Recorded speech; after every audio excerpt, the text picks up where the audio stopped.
This varies from clinic to clinic, and I would go with whatever your clinic recommends. And the reason why is they have different ways of managing things.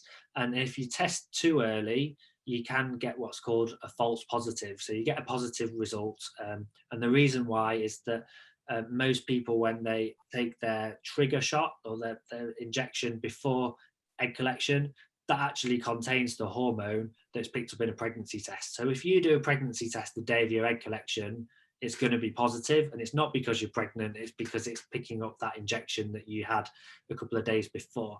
So you need to leave it a good fair amount of time for that to get out of your system, and also for an embryo to start producing enough HCG, which is what a pregnancy test picks up, a bit further on.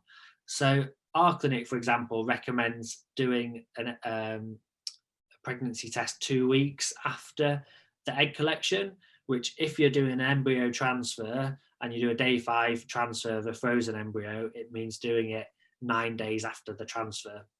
If the transfer is a day 3 embryo, it would mean doing it 11 days after that. So 14 days after an egg collection is when you can do a pregnancy test.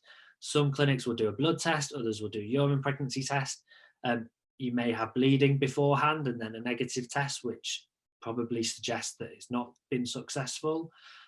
Other times you might see a really faint line and it's worth repeating it, because I've heard times when people have tested too early, they've thought that they're not pregnant, but then they go on and have a pregnancy.